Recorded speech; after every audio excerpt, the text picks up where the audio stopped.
जय हिंद दोस्तों, मैं शिवलाल पाठक आपका हमारे इस यूट्यूब चैनल में स्वागत करता हूं। आज हम बात करेंगे एसएससी जीडी जो कि 25 नवंबर 2021 को पेपर में आया था। तो पहले हम फर्स्ट राउंड की बात करेंगे। तो चलिए शुरू करते हैं महत्वपूर्ण जी के क्वेश्चन के बारे में। पूरा देखिएगा जिससे आपके पूरा समझ में आ जाए एवं पेन कॉपी निकाल कर काम करें। पहला है, मुंबई इंडियंस 2020 कितनी बार आईपीएल जीता है? तो मुंबई इंडियंस 2020 कितनी बार आईपीएल जीता है? तो 5वीं बार लगातार जीता है इन्होंने। फिर दूसरा, मिर्गी दिवस कब मनाया जाता है? तो 17 नवंबर को मिर्गी दिवस मनाया जाता है। विश्व मिर्गी दिवस कब मनाया जाता है? मिर्गी दिवस कब मनाया जाता है? 17 नवंबर को। और विश्व मिर्गी दिवस कब मनाया जाता है? 8 फरवरी को। फिर चौथा नंबर, एशियाई खेल 2022 कहाँ खेला जाएगा? तो एशियाई खेल 2022 कहाँ खेला जाएगा? चीन में। पांचवा, पेटा PETA 2019 अवार्ड किसे मिला है? तो किसे मिला है पेटा 2019 अवार्ड? विराट कोहली को, जो कि क्रिकेट के एक महान बल्लेबाज हैं। छठवां, अंतिम मुगल शासक कौन था? तो अंतिम मुगल शासक थे बहादुर शाह द्वितीय। वेरी इंपॉर्टेंट क्वेश्चन है, तो इन सबको लिखते जाइएगा और समझते जाइएगा। फिर अंतिम मुगल शासक कौन था? बहादुर शाह द्वितीय। बहुत ही कम शब्दों में पूरा करना है जिससे जल्दी से जल्दी आपके समझ में आ सके। सातवां, 2021 में ब्रिक्स सम्मेलन कहाँ हुआ था? तो ब्रिक्स क्या है? तो ब्रिक्स सम्मेलन एक 5 देशों का समूह है। तो यह कहाँ हुआ था? 2021 में भारत में हुआ था। इन 5 देशों में कौन कौन है? ब्राज़ील है, रूस है, इंडिया है, चाइना है और साउथ है। तो मुख्य क्वेश्चन क्या है? 2021 में ब्रिक्स सम्मेलन कहाँ हुआ था? तो हुआ था भारत में। 8वां, इनमें से प्राथमिक क्षेत्र कौन सा है? तो प्राथमिक क्षेत्र कौन सा है? वानिकी क्षेत्र। 9वां, सरकार की कुल राजस्व तथा व्यय का अंतर कहलाता है बजट घाटा। तो सरकार की कुल राजस्व तथा व्यय का अंतर कहलाता है बजट घाटा। क्वेश्चन में आए थे सभी। फिर 10वां question, very important, royal tiger को राष्ट्रीय जानवर कब घोषित किया गया था? राष्ट्रीय जानवर मतलब भारत का राष्ट्रीय पशु टाइगर यानी बाघ को कहा जाता है। इसे कब घोषित किया गया था? सन 1973 ईस्वी में। 11वां, किस भारतीय आंदोलन के दौरान बंगाल में राष्ट्रीय ध्वज को तैयार किया गया था? तो बंगाल में राष्ट्रीय ध्वज को कब तैयार किया गया था? किस आंदोलन में? तो स्वदेशी आंदोलन में। स्वदेशी आंदोलन में सन 1905 में लॉर्ड कर्जन जिस समय के वायसराय थे।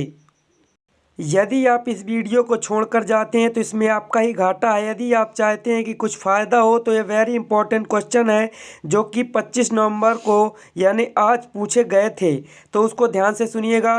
12वां, काठमांडू किस नदी किनारे स्थित है? तो काठमांडू किस नदी के किनारे स्थित है? बागमती नदी के। तो बागमती 12वां क्वेश्चन है, काठमांडू किस नदी के किनारे स्थित है? तो यह है बागमती नदी के। तो बागमती नदी क्या है? यह नेपाल में स्थित है और यह सबसे बड़ी नदी है नेपाल की, बागमती नदी। तो इसी के किनारे काठमांडू के नदी के किनारे स्थित है। तो याद रखिएगा, वेरी इंपॉर्टेंट क्वेश्चन है कि काठमांडू बागमती नदी के किनारे स्थित है। 13वां, कुलिक पक्षी अभ्यारण्य कहाँ स्थित है? तो कुलिक पक्षी अभ्यारण्य 13 कुलिक पक्षी अभ्यारण्य कहाँ स्थित है? पश्चिम बंगाल में। 14, कानून बनाने का अंतिम अधिकार किसके पास होता है? तो कानून बनाने का अंतिम अधिकार होता है संसद के पास। Very important question. 15वां, मानव शरीर के अध्ययन को क्या कहते हैं? यानी ह्यूमन बॉडी के अध्ययन को क्या कहा जाता है? तो एनाटॉमी। वेरी इंपॉर्टेंट क्वेश्चन जो कि अभी आया था। अपने 16वां, लाल बाग किस राज्य में स्थित है? तो लाल बाग स्थित है कर्नाटक राज्य में। 17वां, इनमें से कौन सा खिलाड़ी हॉकी से संबंधित नहीं है? तो विराट कोहली खिलाड़ी हॉकी से संबंधित नहीं है। यह किससे संबंधित है? क्रिकेट से। 18वां, स्वदेशी आंदोलन कब हुआ था? तो यह हुआ था 1905 ईस्वी में। मलेरिया किस मच्छर के काटने से होता है? तो मादा मच्छर के काटने से मलेरिया रोग होता है। और क्वेश्चन में ये भी आ जाता है, प्रोटोजुआ किसके कारण मलेरिया होता है? तो प्रोटोजुआ के कारण मलेरिया होता है। यह आया था भी, मलेरिया किस मच्छर के काटने से होता है? तो मादा मच्छर के काटने से मलेरिया होता है। प्लासी का युद्ध किस नदी के किनारे हुआ? तो दोस्तों यहाँ देखेंगे 20वां प्लासी का युद्ध किस नदी के किनारे हुआ था, तो गंगा नदी के किनारे। तो आज हम देख सकते हैं कि 25 नवंबर 2021 का फर्स्ट राउंड का पेपर हमने पूरा देख लिया है। जीके का इतने ही क्वेश्चन आए थे, चूँकि ये सभी तुक्का नहीं है बल्कि जो आया था हमने वही बताया है। फिर इसके बाद हम देख लेते हैं, चलिए एसएससी जीडी थर्ड राउंड यानी तीसरे राउंड में 24 नवंबर 2021 का। तो पहला, सालार जंग संग्रहालय कहाँ स्थित है, तो हैदराबाद में। देखिए हम सोच रहे हैं कि सभी एक ही वीडियो में आ जाए जिससे आपको ज़्यादा परेशानी ना हो। और यदि वीडियो आपको अच्छा लग रहा हो तो लाइक करें, कमेंट करें। यदि नए व्यूअर हैं तो हमारे चैनल को सब्सक्राइब कीजिए। दूसरा, साहित्य का नोबेल पुरस्कार 2020 में किसको दिया गया था, तो साहित्य का नोबेल पुरस्कार 2020 में किसको दिया गया, लुइस ग्लुक को, जो कि अमेरिकी कवित्री है, एक अमेरिकी कवित्री है ना। फिर तीसरा, डियागो माराडोना ने अर्जेंटीना टीम को फुटबॉल वर्ल्ड कप कब जिताया था, तो कब जिताया था, 1986 ईस्वी में। चौथा, 42वां संविधान संशोधन 1976 में कौन से शब्द जोड़े गए थे, तो देखिए 42वां संशोधन जब किया गया था संविधान में तो कब किया गया था, 1976 में। तो कौन कौन से शब्द जोड़े गए थे, समाजवादी, धर्मनिरपेक्ष और अखंडता। वेरी इंपॉर्टेंट क्वेश्चन है। तो 3 वाक्य जोड़े गए थे, समाजवादी, धर्मनिरपेक्ष और अखंडता। तो इसे कौन सा संविधान कहा जाता है, मिनी संविधान भी कहा जाता है। कौन से संविधान को, 42वां संविधान को मिनी संविधान भी कहा जाता है। फिर पांचवा, अर्जुन पुरस्कार 2020 किस बैडमिंटन खिलाड़ी को दिया गया, या फिर अर्जुन पुरस्कार 2020 किस बैडमिंटन खिलाड़ी ने जीता था, तो किसने जीता है 2020 में, यह है चिराग शेट्टी। चूंकि अर्जुन पुरस्कार बहुत सी खिलाड़ियों को दिया गया लेकिन इसमें प्रॉपर दिया गया कि बैडमिंटन खिलाड़ी को किसको दिया गया, तो चिराग शेट्टी को दिया गया था। यदि वीडियो अच्छा लगा रहा हो तो लाइक करें। छठवां, मालाबार नौसेना अभ्यास 2020 में किन देशों के मध्य हुआ था, तो मालाबार नौसेना अभ्यास 2020 में किन देशों के मध्य हुआ था, तो भारत, जापान, अमेरिका और ऑस्ट्रेलिया ने 4 देशों के बीच मालाबार नौसेना अभ्यास 2020 हुआ था। सातवां, घुड़खर अभ्यारण्य कहाँ स्थित है, वेरी इंपॉर्टेंट क्वेश्चन। तो घुड़खर अभ्यारण्य कहाँ स्थित है, गुजरात में। आठवां, चिराग शेट्टी किस खेल से संबंधित है, देखिए इससे संबंधित 2 क्वेश्चन पीछे गए हैं। अभी उन्होंने पूछा था कि बैडमिंटन में किसने अर्जुन पुरस्कार प्राप्त किया, तो चिराग शेट्टी ने। अब फिर 8वां पूछ लिया हमसे कि चिराग शेट्टी किस खेल से संबंधित है, तो बैडमिंटन से। फिर नीलगिरी पर्वत के ऊपर रहने वाली जनजाति है, तो नीलगिरी पर्वत के ऊपर कौन सी जनजाति रहती है, टोडा जनजाति रहती है। 10वां, स्वर्ण जयंती ग्राम स्वरोजगार योजना कब शुरू हुआ था, तो स्वर्ण जयंती ग्राम स्वरोजगार योजना कब शुरू हुआ था, सन 1999 में। Very important question. G7 विदेश और विकास मंत्रियों के शिखर सम्मेलन 2021 की मेजबानी कौन सा देश करेगा, तो 2021 में कौन देश मेजबानी करेगा G7 विदेश और विकास मंत्रियों के शिखर सम्मेलन में, तो यूनाइटेड किंगडम। हाँ तो देखिए जैसा कि हमने बताया था, घुड़खर अभ्यारण्य कहाँ स्थित है, गुजरात में। वेरी इंपॉर्टेंट क्वेश्चन है, याद रखिएगा। चूंकि ये सभी 24 नवंबर 2021 अभी एसएससी जीडी का पेपर हुआ था तो इसी में पूछा गया था थर्ड राउंड में। तो ये सभी वेरी इंपॉर्टेंट क्वेश्चन है।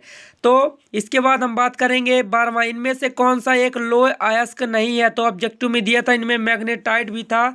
तो मैग्नेटाइट ऐसा है जो लोहे का लोह अयस्क है। फिर यूएसए ओपन 2020 महिला एकल का नाओमी ओसाका जापान है। यहाँ आप देखेंगे कि सबसे ज़्यादा करंट अफेयर्स पर रिलेटेड क्वेश्चन पूछे गए हैं, तो इसको सब समझ के जाइएगा। तो यूएसए ओपन 2020 महिला एकल का खिताब किसने जीता था, तो नाओमी ओसाका ने, जो कहाँ की थी, जापान की थी। देखिए हमने इसमें ज़्यादा नहीं बल्कि जितने पूछे गए उन्हीं को हमने बताया है, इसीलिए कम है। तो 14 नंबर, अवध किसान सभा की पहली बैठक कहाँ हुई थी, तो अवध किसान सभा की पहली बैठक कहाँ हुई थी, इलाहाबाद में, जिसे अब क्या कहा जाता है, प्रयागराज कहा जाता है। 15वां, प्रधानमंत्री शिशु विकास योजना के तहत अधिकतम राशि कितनी दी जाती है? तो बच्चों को 5 लाख तक दी जाती है। फिर 16वां, रोलेट एक्ट की स्थापना हुई थी। Very important question. तो 1919 में रोलेट एक्ट की स्थापना हुई थी, यानी रोलेट एक्ट पारित किया गया था सन 1919 में।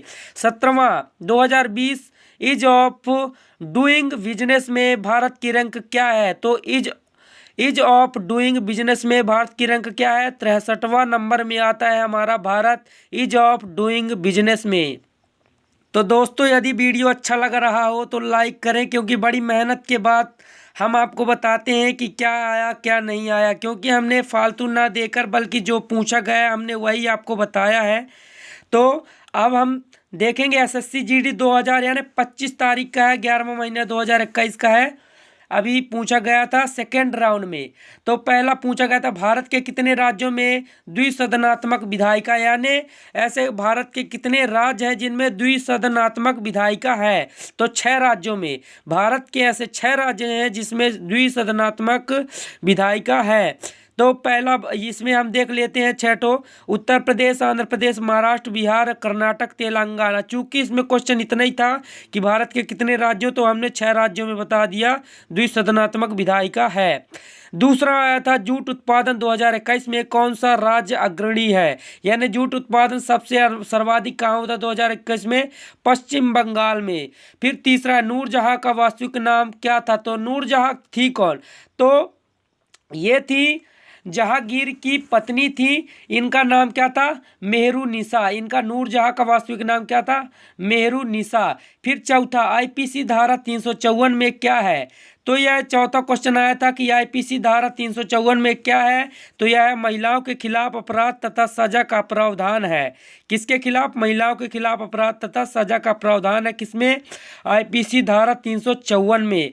वेरी इंपॉर्टेंट क्वेश्चन है ये सभी, क्योंकि कुछ भी पूछ सकता है। तो ये पूछा गया था अभी 25 नवंबर 2021 को फर्स्ट सेकंड राउंड में, है ना।